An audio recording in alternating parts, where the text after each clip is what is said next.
नमस्कार, स्वागत है आप सभी का। आप देख रहे हैं एनएमएफ न्यूज, आपके साथ मैं हूं नमता चौधरी। बंगाल विधानसभा चुनावों की पल पल की अपडेट हम आप तक पहुंचा रहे हैं।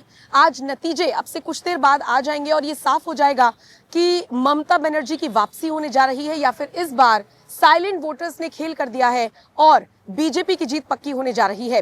पोस्टल बैलेट्स खुलने शुरू हो गए हैं, उनकी गिनती शुरू हो रही है। अब से थोड़ी देर बाद जो रुझान है वो आने शुरू होंगे और उसके बाद ये रुझान नतीजों में तब्दील होने शुरू हो जाएंगे। और देखने वाली बात ये होगी कि जो एग्जिट पोल्स ने सबको एक अंदेशा दिया है, क्या वो एग्जिट पोल्स एग्जैक्ट पोल्स में तब्दील होंगे या फिर एग्जिट पोल एक बार फिर से झूठे साबित होंगे। इसके लिए हमें थोड़ा सा इंतजार करना होगा, लेकिन उससे पहले मैं आपको बताती हूँ इस वक्त की बड़ी खबर। भवानीपुर सीट, जहां से ममता बनर्जी हुंकार भर रही है, जो टीएमसी का गढ़ माना जाता है, जहां को लेकर ये कहा जाता है कि ये टीएमसी का गढ़ है, पारंपरिक सीट है, यहां पर ममता बनर्जी के चाहने वाले हैं और यहां से ममता बनर्जी कभी नहीं हार सकती है। वहां पर शुवेंदु अधिकारी ममता बनर्जी को टक्कर देते हुए नजर आ रहे हैं। आज जो नतीजे आएंगे वो बेहद दिलचस्प होने वाले हैं, लेकिन नतीजों से पहले, इनफैक्ट रुझानों से पहले, जब तक मैं ये वीडियो आप तक पहुंचा रही हूं, भवानीपुर में टीएमसी और बीजेपी के बीच झड़प की खबरें सामने आ रही हैं। बताया जा रहा है कि टीएमसी के कार्यकर्ता अपने अपने झंडे लेकर पहुंचे थे, बीजेपी के कार्यकर्ता अपने झंडे लेकर पहुंचे थे और जब आमना सामना हुआ तो भवानीपुर सीट पे बड़ा बवाल हुआ है, जैसा कि आप इन तस्वीरों में देख भी पा रही हैं। टीएमसी और बीजेपी के जो समर्थक हैं वो आपस में भिड़ गए, धक्का मुक्की होती हुई नजर आई, जबकि वहां पर पूरा मीडिया मौजूद था। लेकिन किसी को क्या फर्क पड़ता है, जब किसी को भिड़ना होता है तो टीएमसी और बीजेपी के कार्यकर्ता कुछ इसी तरीके से भिड़ते हुए नजर आते हैं। किस मुद्दे पर ये लोग आपस में भिड़े किसी को नहीं पता, लेकिन जो प्रत्यक्षदर्शी हैं, जो हमारी टीम वहां पर मौजूद है, उसके हिसाब से ये बताया जा रहा है कि सिर्फ झंडों को देखकर, सिर्फ नारेबाजी को देखकर, सिर्फ हो हल्ले को देखते हुए और सामने वाला पक्ष मजबूती से आगे ना बढ़ जाए, सिर्फ इन सारी चीजों को देखते हुए ये हो हल्ला मचाया गया है। जो तस्वीरें आप देख रही हैं ये भवानीपुर से सामने आई हैं और आपको यहाँ पर मैं एक बड़ा दिलचस्प वाक्य बताती हूँ।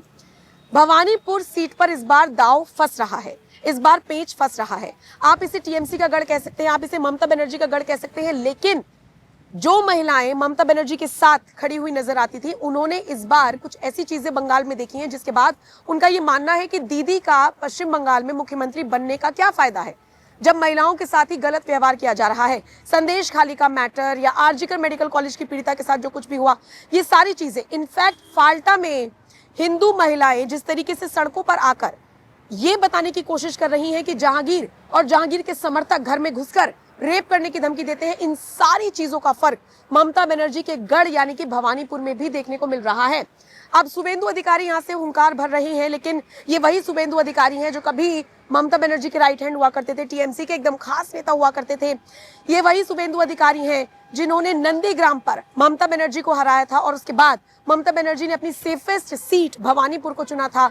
वही शुवेंदु अधिकारी नंदीग्राम से तो है ही, लेकिन पीछे पीछे ममता बनर्जी के भवानीपुर से भी चुनाव लड़ रहे हैं और कांटे की टक्कर मानी जा रही है। बेहद दिलचस्प ये मुकाबला होने वाला है, लेकिन उससे पहले बीजेपी और टीएमसी कार्यकर्ता आपस में जिस तरीके से भिड़े हैं, जिस तरीके से झड़प हुई है, आम जनता देखकर परेशान है कि आखिर ये आपस में क्यों भिड़ रही हैं और आखिर क्या संदेश देने की कोशिश की जा रही है।